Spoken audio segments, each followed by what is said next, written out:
जय हिंद दोस्तों, जय हिंद बच्चों। आप सभी का स्वागत आपके अपने यूट्यूब चैनल में एक बार फिर से। जैसे हमें पता है कि हमारा चैप्टर चल रहा था, अध्याय हमारा चल रहा था विश्व जनसंख्या घनत्व जनसंख्या वितरण और जनसंख्या वृद्धि नाम से हमारा जो टॉपिक है वो चल रहा था। चैप्टर नंबर 2 मानव भूगोल के मूल सिद्धांत नामक आपकी पुस्तक से हमने इसके अंदर लगभग जो है हमारा अध्याय कंप्लीट कर लिया था। एक छोटा सा अंश बचा है अध्याय का, जो कि जननांकीय संक्रमण सिद्धांत नाम से दिया हुआ है। जननांकीय संक्रमण सिद्धांत नाम से एक छोटा सा एक टॉपिक बचा हुआ है, छोटा सा एक अंश बचा हुआ, टुकड़ा बचा हुआ है। और जहाँ तक है कि ये क्वेश्चन जो है आपको सहचित्र वर्णन करने के लिए बोला जाएगा, तो इसलिए मैं इस कंसेप्ट को समझाने के लिए आपके लिए एक चित्र भी लेके आया हूँ, जो इसका दिया हुआ है चित्र आपकी बुक्स के अंदर। और इसको समझने का प्रयास करेंगे भी कैसे ये चित्र क्या इंगित करता है, और उसके साथ साथ में हम लोग जो ये समझने का प्रयास करेंगे कि विश्व जनसंख्या में जननांकीय संक्रमण सिद्धांत है क्या चीज़। तो देखिए एक बार, अध्याय का नाम था हमारा, चैप्टर नंबर जो था हमारा 2 और विश्व जनसंख्या घनत्व वितरण और वृद्धि। चलिए फ्रेंड्स शुरू करते हैं, समझते हैं जननांकीय संक्रमण सिद्धांत है क्या। पहले इसकी एक छोटी सी उपयोगिता लिखी हुई है वो समझा देता हूँ, उसके बाद में इस अपने डायग्राम को समझेंगे। और जब ये अपने को डायग्राम अच्छे समझ में आ जाएगा तो ये इधर जो भी कुछ लिखा हुआ है शॉर्ट रूप में ये आपको अच्छे से समझ में आ जाएगा। और एक चीज़ छोटी सी ध्यान रखना, जब आपका ये क्वेश्चन एग्जाम के टाइम आपसे पूछा जाएगा, एग्जामिनर आपसे पूछेगा, तो ये चित्र भी आपको बनाना है। और उसके साथ साथ में इसकी जो भी विशेषता है इस जननांकीय संक्रमण सिद्धांत के अंदर जो भी समझाया गया है उसको एक्सप्लेन करना है आपको अवस्थाओं के रूप में। लेकिन उसको एक्सप्लेन करते वक्त ध्यान ये रखना है कि अगर आप ये डायग्राम बनाते हो तो उस चीज़ का एग्जामिनर पर बहुत ज़्यादा इफेक्ट पड़ने वाला है। और अपने को यही चाहिए भी अपनी जो नोटबुक है एग्जामिनर जब चेक करे, अपनी कॉपी चेक करे बोर्ड वाली, तो सबसे अलग दिखनी चाहिए उसको, उसके अंदर कुछ अलग दिखना चाहिए, तब जाकर के अपने को 100 में से 100 नंबर देगा वो। चलिए ध्यान दीजिए कि क्या है उपयोगिता, कि जननांकीय संक्रमण सिद्धांत की उपयोगिता क्या बताइए कि किसी भी अक्षेत्र की जनसंख्या का वर्णन करना। क्या है यहाँ पर कि जननांकीय संक्रमण है क्या, कि क्या करता है, कोई भी क्षेत्र है उस क्षेत्र की जनसंख्या का क्या करता है, ये वर्णन करने का काम करता है। ये सिद्धांत क्या करता है, उस जनसंख्या का वर्णन करने का काम करता है कि वहाँ की जनसंख्या शिक्षित कितनी है, अशिक्षित कितनी है, बूढ़े कितने हैं, बच्चे कितने हैं, जवान कितने हैं, इस प्रकार से वहाँ की जनसंख्या का पूरा एकदम विस्तार पूर्वक वर्णन करने का काम करता है ये सिद्धांत, जननांकीय संक्रमण सिद्धांत। और दूसरी चीज, एक तो वर्णन करने का काम करेगा, और दूसरी चीज क्या कि भविष्य की जनसंख्या का अनुमान लगाया जा सकता है। इस सिद्धांत के द्वारा क्या किया जा सकता है कि उस क्षेत्र में भविष्य में जनसंख्या कम होगी या भविष्य में जनसंख्या बढ़ेगी तो लगभग कितनी बढ़ सकती है। देखो यूं नहीं कि प्रॉपर आप बता सकते हो कि इतने बच्चे होंगे, इतने बूढ़े होंगे, इतने जवान होंगे, इसे प्रॉपर तो नहीं बता सकते सिद्धांत से, लेकिन लगभग हम आंकड़ा लगा देंगे भी इस सन तक या इस सतर तक इस क्षेत्र की जनसंख्या बढ़कर इतनी हो जाएगी या लगभग घटकर इतनी हो जाएगी। ये सिद्धांत अपने को ये समझाता है। समझते हैं सिद्धांत है किस प्रकार से। देखिए आपके सामने मैंने एक डायग्राम बनाया है जिसके अंदर मैंने नीचे समय को दर्शाया है। जो ये एक्स अक्ष होता है उस पर मैंने समय को दर्शाने का काम किया। आपने 10वीं मैथ के अंदर ये डायग्राम तो सीखा ही होगा, ग्राफ पेपर तो सीखा ही होगा। ये एक्स अक्ष होता है और ये वाई अक्ष होता है। तो जरा ध्यान दीजिएगा कि है क्या कि इस एक्स अक्ष पर मैंने समय को दर्शाया है कि ये समय को अवस्थाओं में बांटा है। ये पहली अवस्था, ये दूसरी अवस्था और ये तीसरी अवस्था। और इधर जो ये दे रखा है हमने इसको बांटा है CBR और CDR। CBR को मैंने आपको बताया था क्रूड बर्थ रेट और CDR को बताया था क्रूड डेथ रेट, यानी कि अशोधित जन्म दर और अशोधित मृत्यु दर। तो ये हमने लिखा है, जैसे संख्या लिखी हुई है 0, 15 और 35, और इधर अवस्थाओं के नाम लिखे हुए हैं, पहली अवस्था, दूसरी अवस्था, तीसरी अवस्था। मैंने यहाँ पर शॉर्ट रूप में लिख दिया, आप लिख सकते हो यूं कि पहली अवस्था, दूसरी अवस्था और तीसरी अवस्था। इसको समझने का प्रयत्न करते हैं कि पहली अवस्था है इसकी, जिसको मैंने इधर भी बना रखा है, 3 अवस्थाएं फिर से बांट रखी है मैंने। ये पहली अवस्था है, ये दूसरी अवस्था है और ये तीसरी अवस्था है। पहले इसको समझेंगे, इसको ही मैंने एक्सप्लेन दोबारा से इधर किया है। आपको दोनों ही चीज़ें बोर्ड टाइम में करनी है, आपको अलग दिखना है। हजारों बच्चों की कॉपियों में से आपकी कॉपी अलग दिखनी चाहिए, तभी एग्जामिनर पर इफेक्ट पड़ेगा, तभी एग्जामिनर मजबूर होगा आपको 100 में से 100 देने के लिए, और मजबूर करना है हमें एग्जामिनर को। ध्यान दीजिए क्या है कि पहली अवस्था के अंदर जरा ये दिख रहा होगा आपको 0, 15 और 35। ये है क्या कि 15 का मतलब है प्रति हजार पर 15 बच्चों का जन्म होना या 15 बच्चों का मरना।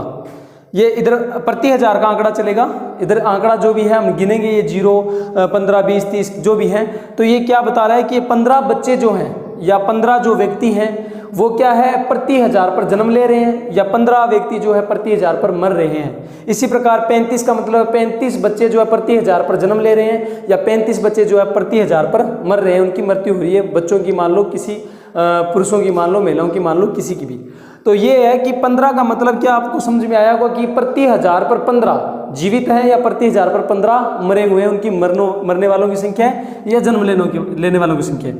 देखिए ये इधर जो मैंने इस प्रकार से बना रखा है, ये वाला, इसको समझने का प्रयत्न करना। ये इस प्रकार से है, थोड़ा ये यूं बनाया हुआ है। तो इसमें कहने का मतलब क्या है कि एक बीच में रेखा है, ये बीच में एक रेखा मैं डाल देता हूँ इस प्रकार से, एक रेखा और है इसके बीच में, ये वाली। समझने में क्या दर्शा रहा अपने को सिद्धांत?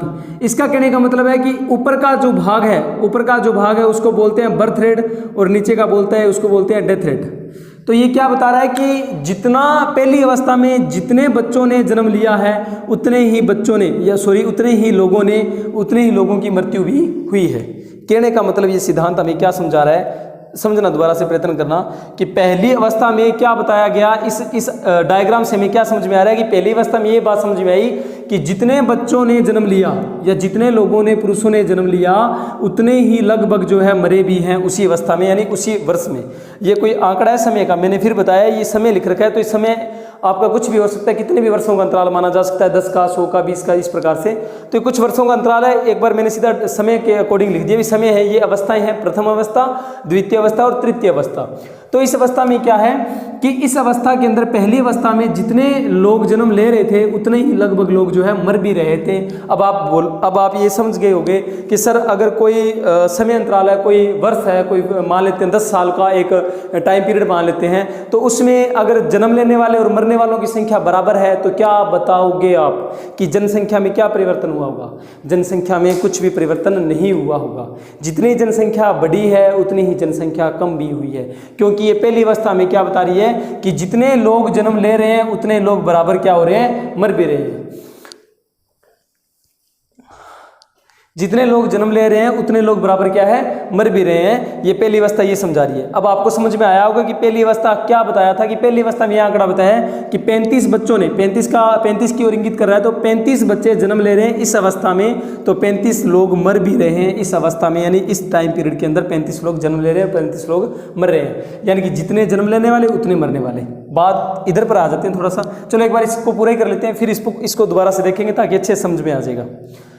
फिर तीसरी अवस्था में घुसो एक बार वापस से वही बात कि सर इसके बीच में भी एक लाइन है, इसका मतलब भी क्या है, ऊपर वाला बी आर है और नीचे वाला डी आर है, मतलब जन्म लेने वाले ऊपर वाले हैं और मरने वाले नीचे हैं। वापस से आपको समझ में आएगा कि सर जितने बच्चे जन्म ले रहे हैं इधर भी, जितने जन्म ले रहे हैं इधर भी उतने ही मर भी रहे हैं, यानी कि पहली अवस्था और तीसरी अवस्था लगभग सेम है कि पहली अवस्था में न तो जनसंख्या बढ़ी होगी और न ही जनसंख्या कम हुई होगी। अगर बढ़ी है तो कोई 2-4 लोगों की संख्या बढ़ी होगी या 2-4 लोगों की संख्या कम हुई होगी। लगभग का आंकड़ा है भाई, कोई एकदम फिक्स नहीं है कि 10 जन्म ले रहे हैं तो 10 मर रहे हैं, ऐसे नहीं, लगभग का आंकड़ा है। इधर इसी प्रकार तीसरी अवस्था में तीसरे टाइम पीरियड की अगर बात करें तो इसके अंदर भी क्या है, जन्म लेने वालों की संख्या और मरने वालों की संख्या क्या है, बराबर है। तो यहाँ पर भी जन्म लेने वाले जितने लोगों ने जन्म लिया है, ये इधर 15 को इंगित कर रहा है। इसका मतलब अगर तीसरे वर्ष के अंदर 15 लोगों ने जन्म लिया है तो 15 लोग मरे भी हैं, मरने वालों की संख्या भी कितनी है, 15 ही है।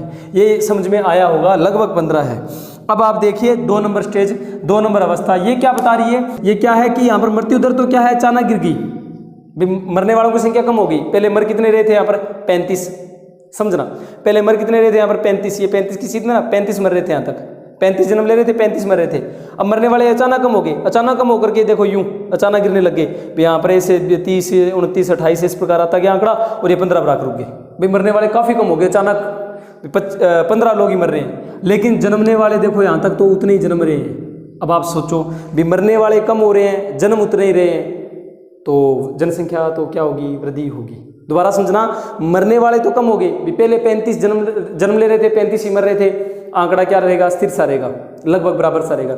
लेकिन अब जन्म तो उतने ही रहे हैं, मर कम रहे हैं, मान लेते हैं 100 हर साल 100 बच्चे जन्म लेते हैं, आंकड़ा समझाता हूँ। मान लेते हैं हर साल 100 बच्चे जन्म ले रहे हैं और पहले हर साल 100 बच्चे मर भी रहे हैं, 100 लोग मर भी रहे हैं, तो स्थिर रहेगा। लेकिन अब मान लेते हैं अभी 100 जन्म ले रहे हैं, लेकिन मर जो रहे हैं वो 100 की जगह 50 मर रहे हैं, तो हर साल क्या होगा, 50 का आंकड़ा बढ़ेगा कि नहीं बढ़ेगा।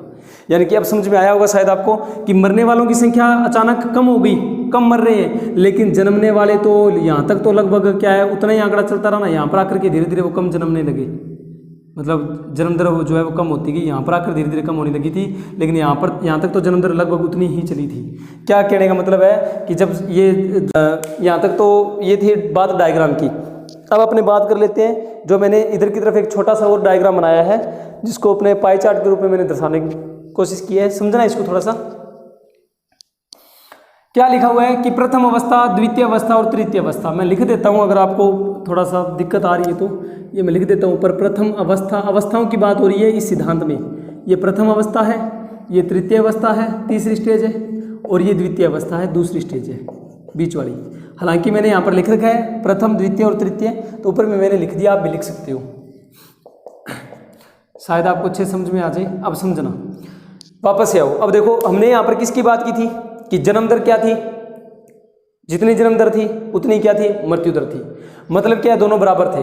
बात करते हैं रीजन क्या रहे होंगे प्रथम अवस्था में जन्म दर और मृत्यु दर बराबर रहने की, वो भी लिखने अपने को। जननांगीय संक्रमण सिद्धांत में जो कुछ बातें वो सारी आपको मैं एक्सप्लेन कर रहा हूँ, आप अच्छे से सुनना और बाद में अच्छे से नोट्स बनाना। ओके फ्रेंड्स, तो अभी ध्यान दीजिए कि ये जन्म दर और मृत्यु दर समान कैसे रहे, तो इसके रीजन क्या क्या माने गए कि यहाँ पर एक तो लोग कैसे थे, जनसंख्या कैसी थी, ग्रामीण थी। प्रथम अवस्था की बात हो रही है कि लोग कैसे थे, जनसंख्या कैसी थी, ग्रामीण थी, और वो क्या करते थे, कृषि करते थे, और वो क्या थे, अशिक्षित थे। 3 रीजन बताएंगे मुख्य तौर पर, वैसे तो बहुत सारे और भी जुड़ जाएंगे। मुख्य तौर पर 3 रीजन है कि लोग कैसे थे, ग्रामीण, करते क्या कार्य थे, कृषि का, और थे कैसे, अशिक्षित थे, यानी कि उनके पास में शिक्षा नहीं थी। अब आप सुनो कि अगर जो लोग ग्रामीण हैं, जैसे ज़्यादा लंबा चौड़ा एग्जाम्पल ना ले, व्यवहारिक एग्जाम्पल ले। मैंने आपको पिछली वीडियो सेशन में बताया था कि हमारे जो पुराने टाइम की अगर बात करें, आज से ज़्यादा नहीं तो कम से कम 60-70 साल पहले की बात करें, तो लोग जो बच्चों को जन्म देने पर जोर देते थे कि घर के अंदर जितने बच्चे होंगे उतने ठीक है, क्योंकि खेती बाड़ी के अंदर मजदूरों की आवश्यकता होती है खेत के अंदर, और जितने घर के मजदूर होंगे, मतलब जितने घर के लोग होंगे, उतना ही ज़्यादा बेटर रहेगा। तो इस हिसाब से क्या हुआ कि ये लोग ग्रामीण थे, इनके पास में शिक्षा नहीं थी, बेचारों के पास में इन्हें पता नहीं था, नॉलेज नहीं था, और लोग ये कृषि करते थे। तो ये क्या करते थे, इनके पास में देखो शिक्षा का अभाव, और ग्रामीण भी हैं, ऊपर से कृषि कार्य भी कर रहे हैं, तो ये क्या कर रहे थे, ये इनको पता भी कृषि करनी है, और कृषि करने के लिए हमें ज़्यादा मजदूरों की आवश्यकता पड़ती है। पहले देखो यूँ तो था नहीं भी ट्रैक्टर है, और ट्रैक्टर के जितने भी औजार होते हैं वो सारे औजार हैं, इससे तो है नहीं भी एक जो व्यक्ति है वो कम से कम 50-50 किलो के अंदर एक साथ में खेती कर लेगा क्या, ऐसे तो था नहीं।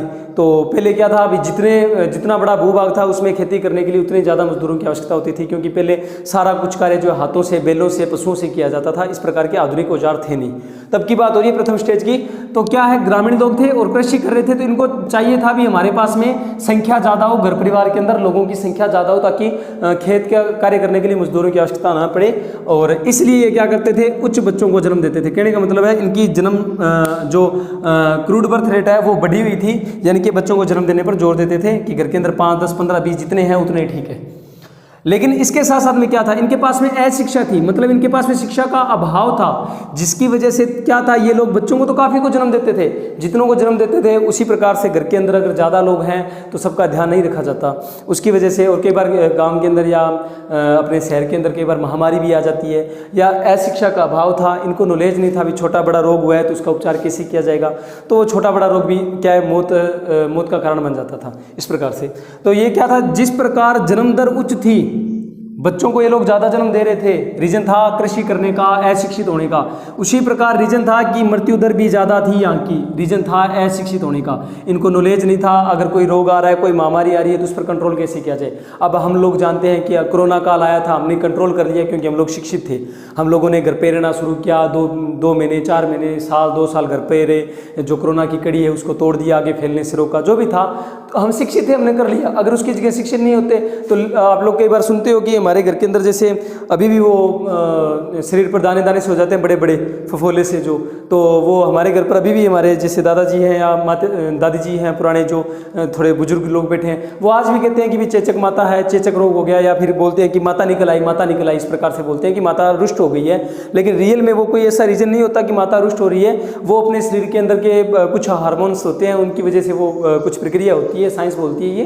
तो इसके अकॉर्डिंग तो वैसे तो अब जो अशिक्षित है वो तो यही बोलेगा गांव के अंदर जैसे कोई महामारी आ गई, अब अगर कोरोना जैसी महामारी आई होती यूं इस प्रकार से, और ये टाइम होता उस स्टेज का जब लोग अशिक्षित होते, तो लोग तो यूं बोलते भी देवीय प्रकोप हो रहा है, कोई देवता रुष्ट हो गए होंगे या कोई देवी देवता नाराज हो रहे होंगे और हमारे गांव पर हमारे शहर के अंदर प्रकोप है उनका। तो पहले ऐसा सिस्टम हुआ करता था, लोग जो है जन्म देने पर तो जोर देते थे, यानी कि जन्म दर उच्च थी लेकिन उच्च मृत्यु दर भी थी, लेकिन छोटी बड़ी महामारी भी आ गई तो उसकी वजह से मरते भी बहुत थे।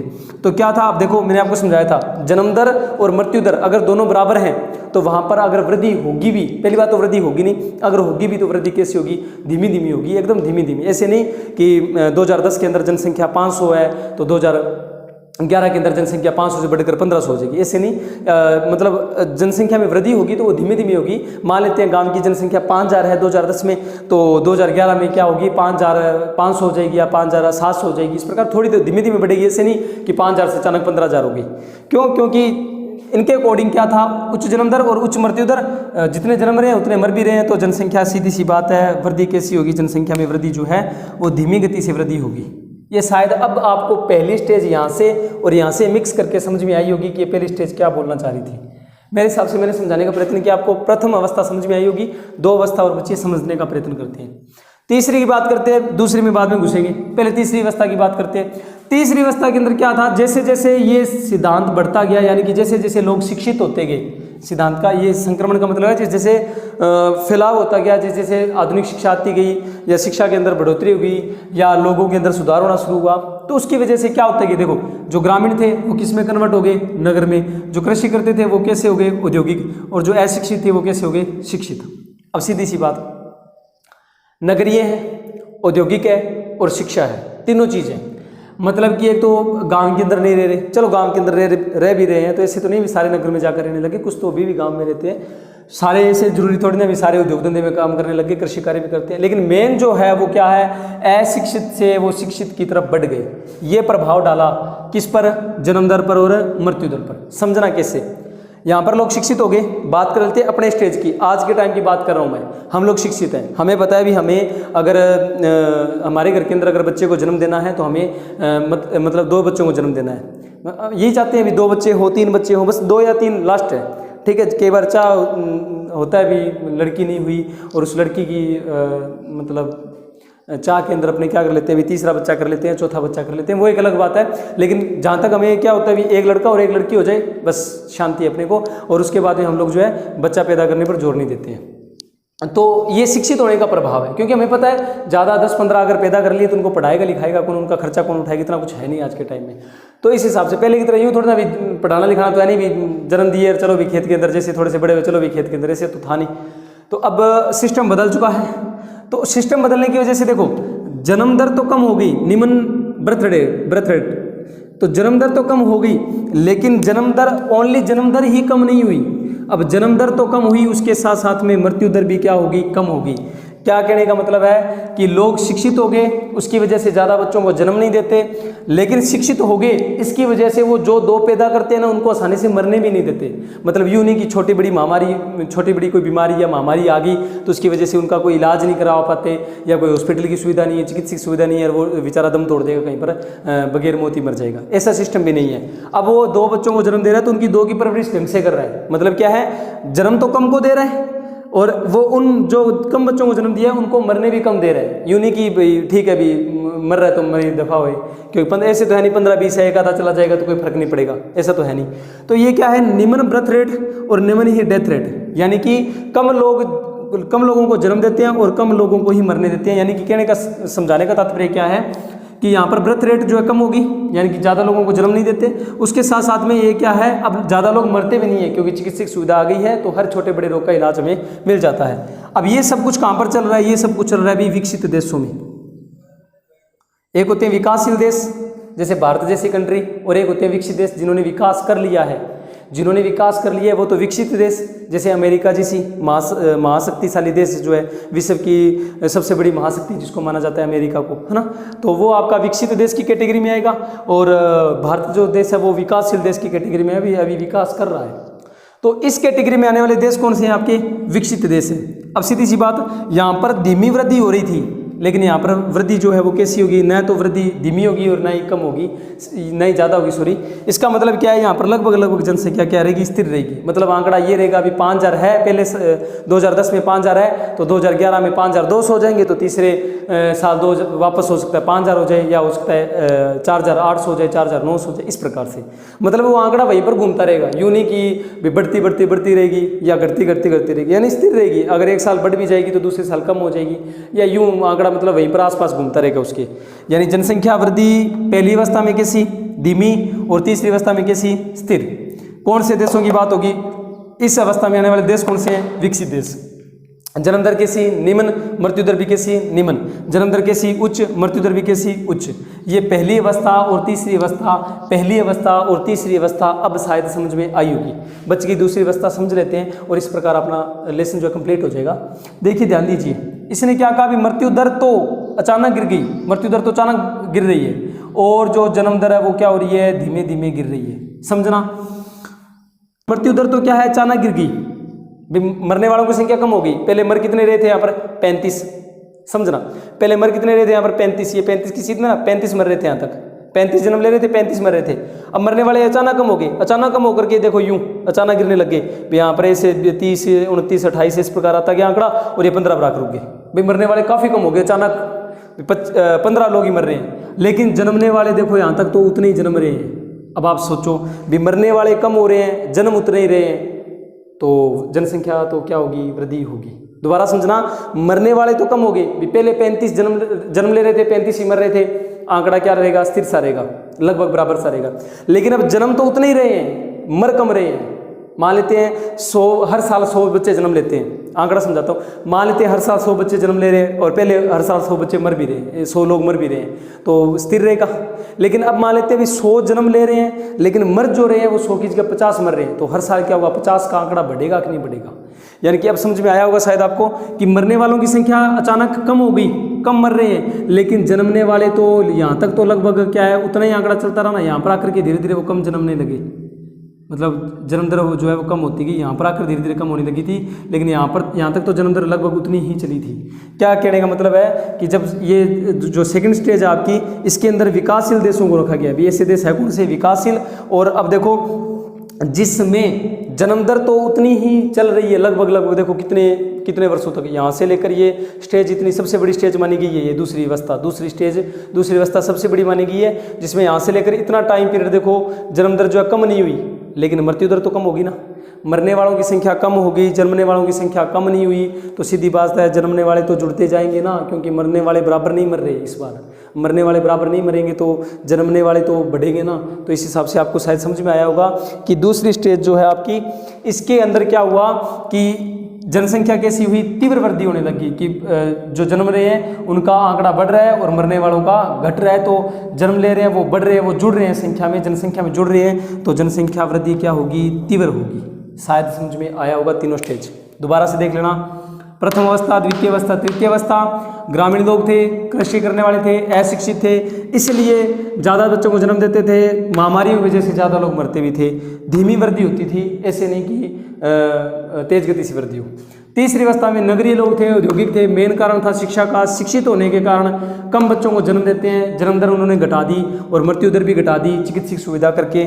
और ऐसे देश कौन से हैं? विकसित देश हैं, और वहाँ की जनसंख्या वृद्धि कैसी है? स्थिर मानी गई है। दूसरी स्टेज में भारत जैसा देश आता है, जिसमें जन्म लेने वाले तो ज़्यादा हैं और मरने वाले कम हैं। यानी कि हमारे पास में लोगों के दिमाग पर अभी भी पट्टी छाई हुई है। देखो, हमारे देश ने अभी भी विकास तो कर लिया, भारत जैसे विकासशील देशों ने इतना तो समझ लिया कि भी रोग पर कैसे नियंत्रण करना है, मतलब मृत्यु दर को कैसे कम करना है। मृत्यु दर को तो हमने कम कर लिया दूसरी स्टेज में, दूसरी अवस्था में जो देश आते हैं उन्होंने मृत्यु दर को तो कम कर दिया चिकित्सा सुविधा दे करके, लेकिन जन्म दर को कम नहीं किया। अभी भी लोग क्या है 4-4, 5-5 बच्चों को जन्म देते हैं। ऐसे विकसित देश की तरह नहीं भी 2 बच्चों को जन्म दे रहे हैं, 1 बच्चे को जन्म दे रहे हैं, ऐसा सिस्टम नहीं है। अभी भी लोग 4-5 बच्चों को जन्म देते हैं, यानी कि इन्होंने जन्म दर को कम नहीं किया। विकासशील देशों ने, दूसरी स्टेज वाले देशों ने जन्म दर को कम नहीं किया, ओनली मृत्यु दर को कम किया अभी तक। क्योंकि जन्म दर को और कम करने के, देखो मरने से तो हर किसी को डर लगता है, तो अगर रोग आएगा किसी पर तो शिक्षित और चाहे ना हो, अगर हमें उपचार मिल रहा है, हमें डॉक्टर मिल रहा है, हमें रुपया पैसा लगने से हम बच रहे हैं, तो भैया चाहे शिक्षित है चाहे नहीं है, अनपढ़ भी है ना, वही बोलेगा कि मेरे को भी बचा ले, कैसे बचा ले,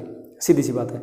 तो मतलब मृत्यु दर तो कम कर ली चिकित्सक सुविधा आने की वजह से, मरने वालों की चाहे संख्या कम होगी, चाहे शिक्षित और चाहे ना हो, लेकिन जन्मने वाले कम नहीं हुए अभी तक, जन्म उतने ही रहे हैं। मतलब कि जन्मने वालों में जब जन्म दे रहे हैं बच्चों को, उनमें जब शिक्षा आएगी, पूरी ढंग से आएगी, जब वो एजुकेट होंगे, तब जाकर के उनको पता चलेगा भी हमें अपने देश के विकास के लिए जन्म दर को भी कम करना पड़ेगा, वरना जनसंख्या बढ़ती जाएगी। और आप लोग देख भी रहे हो कि हमारा जो भारत देश है वो भी चीन को पकड़ने में तैयार है जनसंख्या वृद्धि के मामले में। जितनी जनसंख्या वृद्धि चीन की है, तो पहले तो थोड़ा ही पीछे थे, और अभी अगर नया आंकड़ा आया नहीं, अभी आपकी पुस्तक में अगर नया आंकड़ा आएगा तो मेरे हिसाब से लगभग बराबर ही बोला जाएगा कि चीन और भारत की जनसंख्या बराबर है।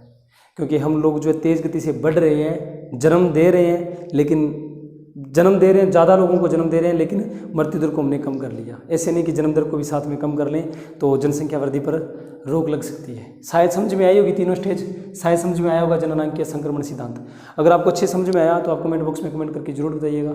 ओके फ्रेंड्स, ताकि थोड़ा मेरे को भी मोटिवेशन मिले और मैं भी आपको अच्छे से पढ़ाने का प्रयत्न करूँ। आज के लिए इतना ही, धन्यवाद।